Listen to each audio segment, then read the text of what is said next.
Test 2. You will hear a number of different recordings, and you will have to answer questions on what you hear. There will be time for you to read the instructions and questions, and you will have a chance to check your work. All the recordings will be played once only. The test is in 4 sections. At the end of the test, you will be given 10 minutes to transfer your answers to an answer sheet. Now turn to Section 1. Section 1. You will hear a student talking to the student accommodation officer at a college. First, you have some time to look at questions 1 to 5.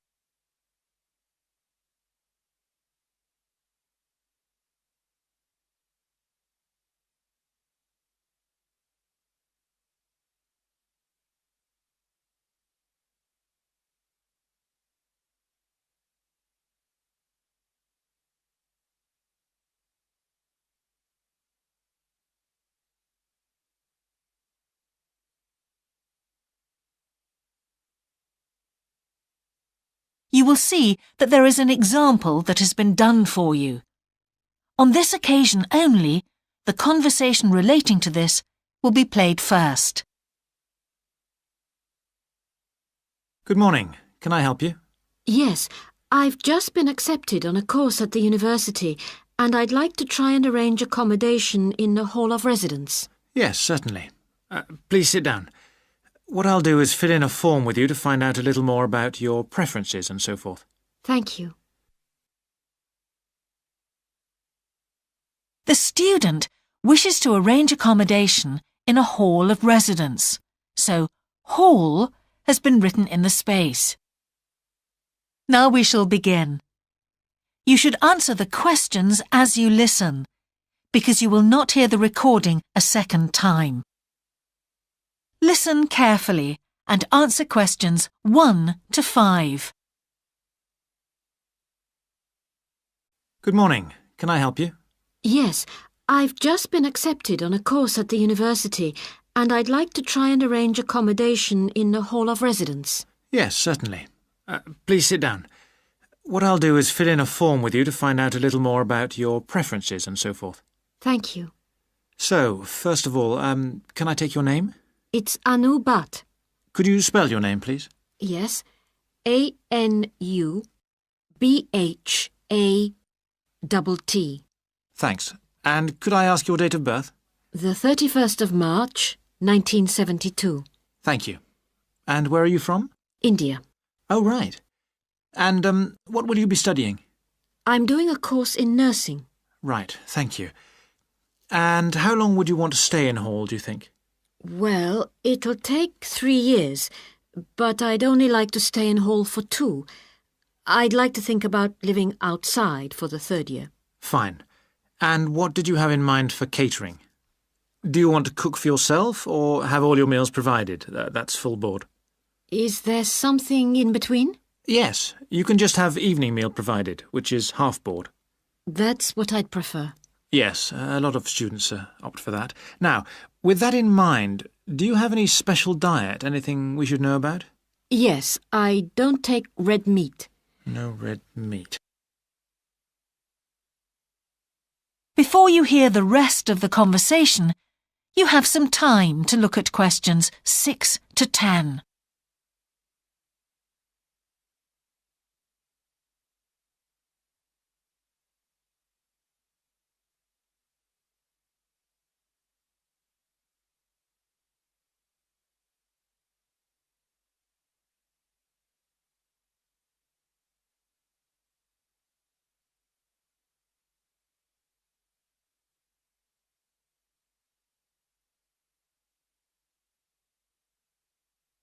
Now listen and answer questions 6 to 10.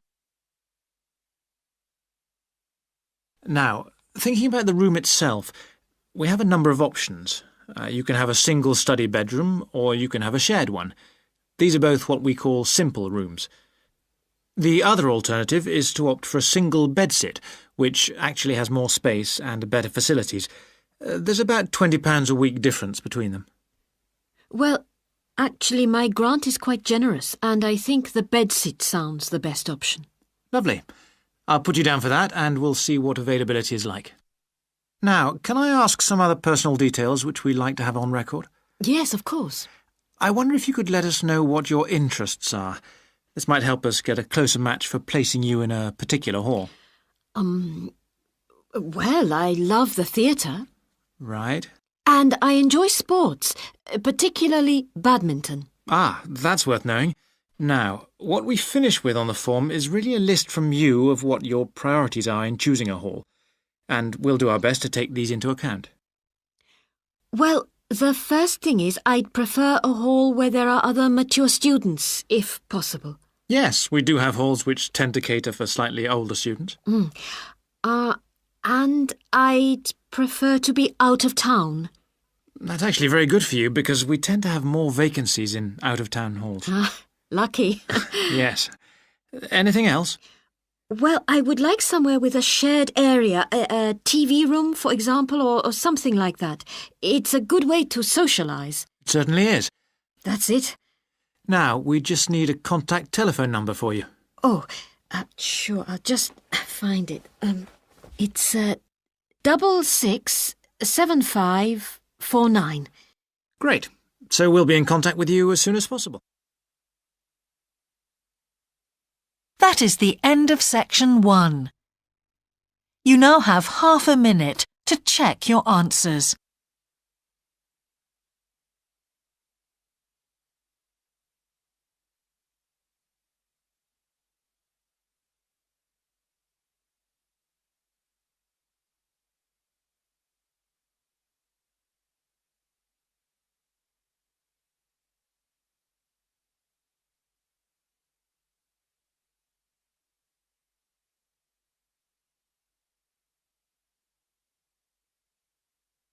Now turn to section 2.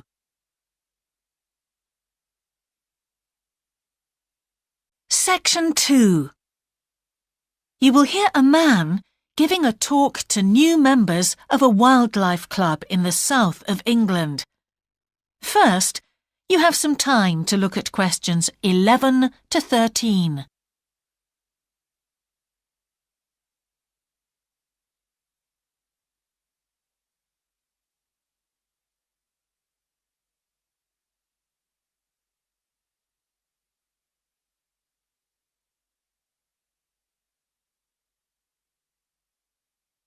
Now listen carefully and answer questions 11 to 13. Hello, I'm delighted to welcome you to our Wildlife Club and very pleased that you're interested in the countryside and the plants and creatures of this area. I think you'll be surprised at the variety we have here, even though we're not far from London. I'll start by telling you about some of the parks and open spaces nearby. One very pleasant place is Halland Common. This has been public land for hundreds of years, and what you'll find interesting is that the River Ouse, which flows into the sea 80 kilometres away, has its source in the common. There's an information board about the plants and animals you can see here, and, by the way, the common is accessible 24 hours a day. Then there's Holt Island, which is noted for its great range of trees. In the past, willows were grown here commercially for basket making, and this ancient craft has recently been reintroduced. The island is only open to the public from Friday to Sunday because it's quite small, and if there were people around every day, much of the wildlife would keep away. From there, it's just a short walk across the bridge to Longfield Country Park. Longfield has a modern replica of a farm from over 2,000 years ago. Children's activities are often arranged there, like bread making and face painting. The park is only open during daylight hours, so bear that in mind if you decide to go there. Before you hear the rest of the talk, you have some time to look at questions 14 to 20.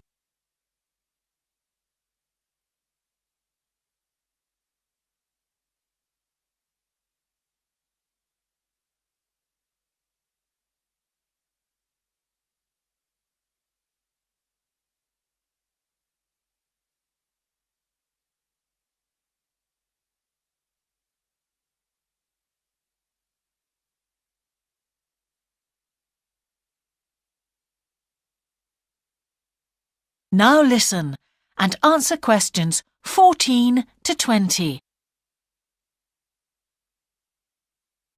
Longfield Park has a programme of activities throughout the year, and to give you a sample, this is what's happening in the next few days. On Monday, you can learn about herbs and how they've been used over the centuries. You'll start with a tour of our herb garden, practice the technique of using them as colour dyes for cloth, and listen to an illustrated talk about their use in cooking and medicine. Then on Wednesday, you can join local experts to discover the variety of insects and birds that appear in the evening. We keep to a small number of people in the group, so if you want to go, you'll need to phone the park ranger a few days ahead. There's a small charge which you should pay when you turn up. I'm sure you're all keen to help with the practical task of looking after the park, so on Saturday you can join a working party. You'll have a choice of all sorts of activities, from planting hedges to picking up litter, so you'll be able to change from one to another when you feel like it. The rangers will be hard at work all day, but do come and join in, even for just a short while. One thing, though, is to make sure you're wearing something that you don't mind getting dirty or torn. And finally, I'd like to tell you about our new wildlife area, Hinchingbrook Park, which will be opened to the public next month. This slide doesn't really indicate how big it is, but anyway, you can see the 2 gates into the park and the main paths. As you can see, there's a lake in the northwest of the park with a bird hide to the west of it at the end of a path, so it'll be a nice, quiet place for watching the birds on the lake. Fairly close to where refreshments are available, there's a dog walking area in the southern part of the park, leading off from the path. And if you just want to sit and relax, you can go to the flower garden. That's the circular area on the map, surrounded by paths. And finally, there's a wooded area in the western section of the park, between 2 paths. OK, that's enough from me, so let's get on and have a look. That is the end of section 2. You now have half a minute to check your answers.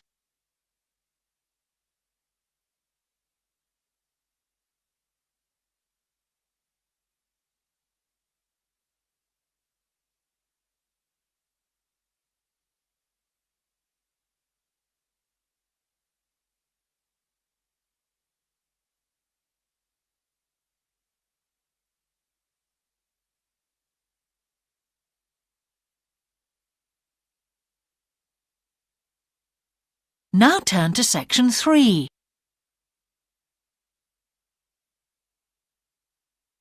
Section 3. You will hear the Director of Studies in an English Language Centre and a student representative talking about their Self-Access Centre. First, you have some time to look at questions 21 to 24.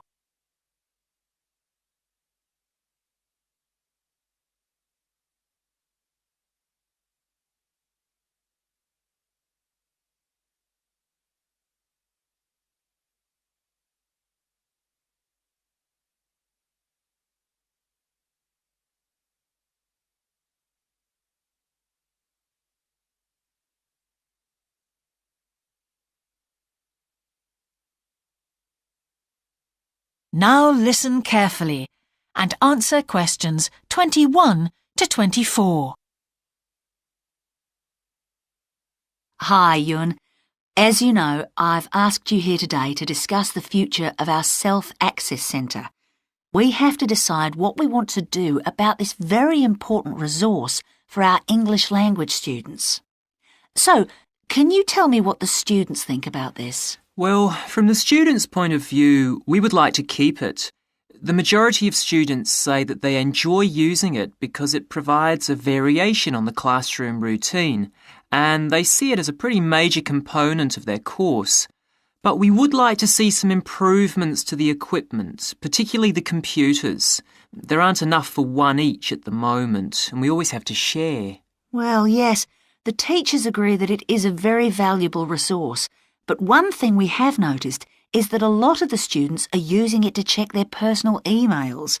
We don't want to stop you students using it, but we think the computers should be used as a learning resource, not for emails. Some of us also think that we could benefit a lot more by relocating the Self-Access Centre to the main university library building. How do you think the students would feel about that, Ewan? Well, the library is big enough to incorporate the Self-Access Centre, but it wouldn't be like a class activity anymore. Our main worry would be not being able to go to a teacher for advice. I'm sure there would be plenty of things to do, but we really need teachers to help us choose the best activities. Well, there would still be a teacher present and he or she would guide the activities of the students.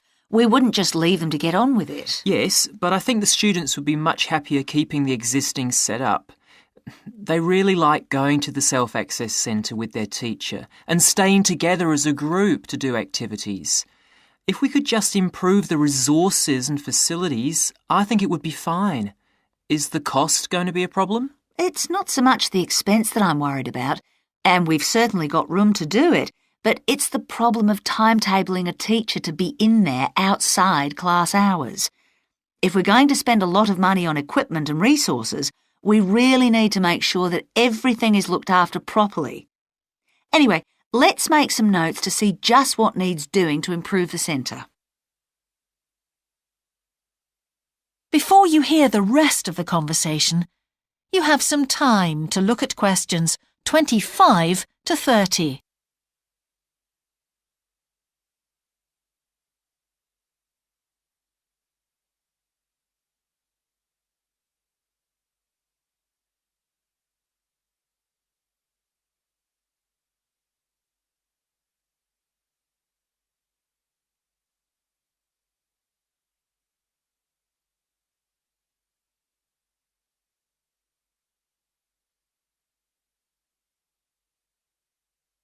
Now listen and answer questions 25 to 30.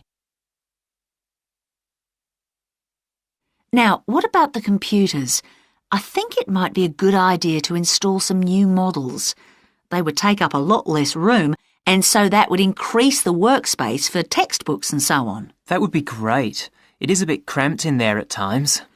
What about other resources? Do you have a list of things that the students would like to see improved? Yes, one of the comments that students frequently make is that they find it difficult to find materials that are appropriate for their level, especially reading resources. So I think we need to label them more clearly. Well, that's easy enough. We can get that organised very quickly. In fact, I think we should review all of the study resources as some of them are looking a bit out of date. Definitely. The CD section especially needs to be more current. I think we should get some of the ones that go with our latest course books and also make multiple copies. Good. Now, I was also thinking about some different materials that we haven't got in there at all. What do you think of the idea of introducing some workbooks? If we break them up into separate pages and laminate them, they'd be a great resource. The students could study the main coursebook in class and then do follow-up practice in the Self-Access Centre. That sounds good. OK, now finally we need to think about how the room is used. I'll have to talk to the teachers and make sure we can all reach some agreement on a timetable to supervise the centre after class. But we also need to think about security too, especially if we're going to invest in some new equipment. What about putting in an alarm? Good idea. The other thing I'd like to do is talk to our technicians and see whether we could somehow limit the access to email. I really don't want to see that resource misused. What about if we agree to only use it before and after class? Yes, that would be fine. OK, anyway, that's great for now. We'll discuss it further when we've managed to sort. That is the end of section 3. You now have half a minute to check your answers.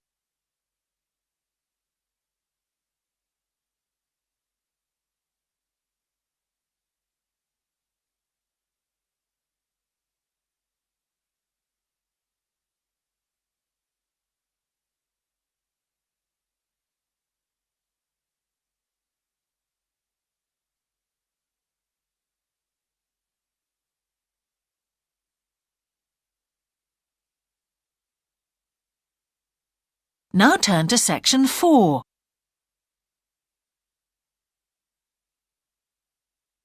Section 4. You will hear the beginning of a lecture about business cultures. First, you have some time to look at questions 31 to 40.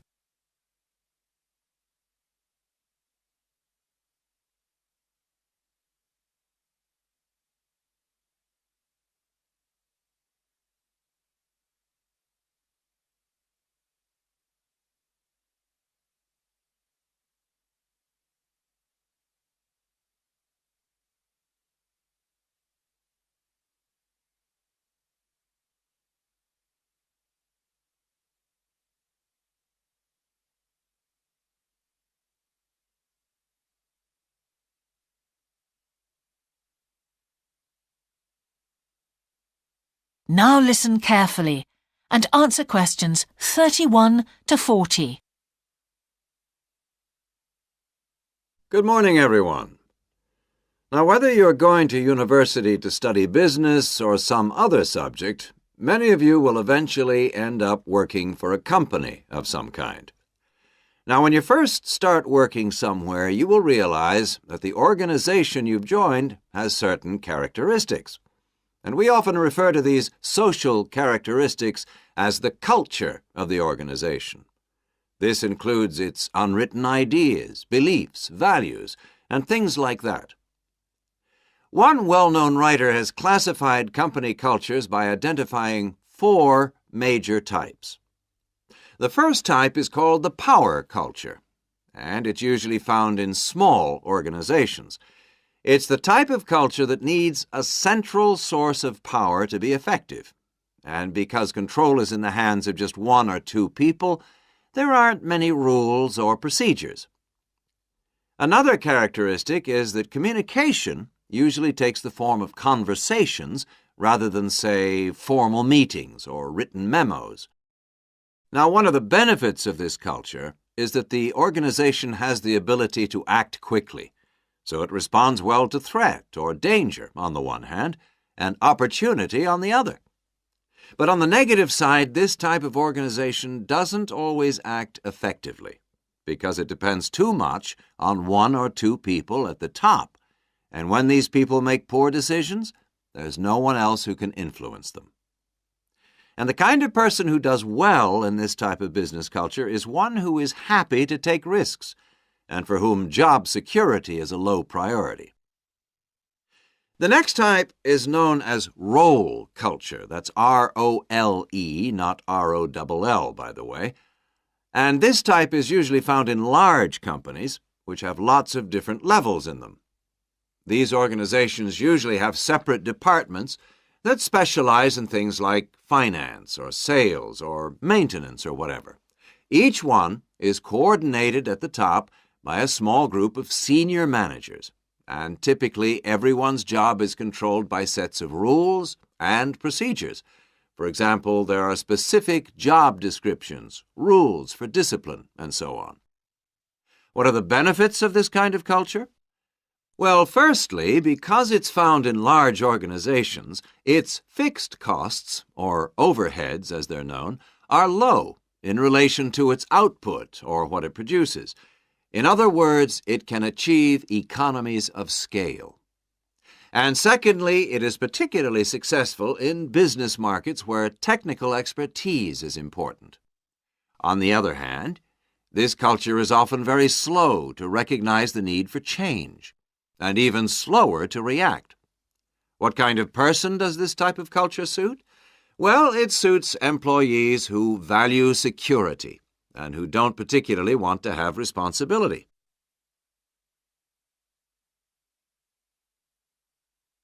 Moving on now to task cultures. This type is found in organizations that are project-oriented. You usually find it where the market for the company's product is extremely competitive, or where the products themselves have a short lifespan. Usually, top management delegates the projects, the people, and other resources, and once these have been allocated, little day-to-day control is exercised from the top, because this would seem like breaking the rules. Now, one of the major benefits of this culture is that it's flexible. But it does have some major disadvantages, too. For instance, it can't produce economies of scale or great depth of expertise. People who like working in groups or teams prefer this type of culture. And finally, the fourth category is called the person culture. This type is quite unusual. That is the end of section 4. You now have half a minute to check your answers.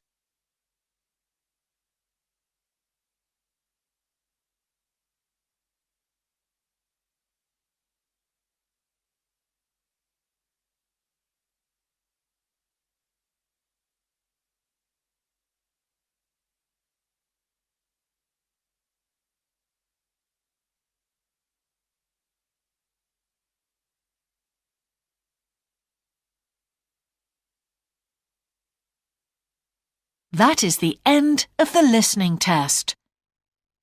In the IELTS test, you would now have 10 minutes to transfer your answers to the answer sheet.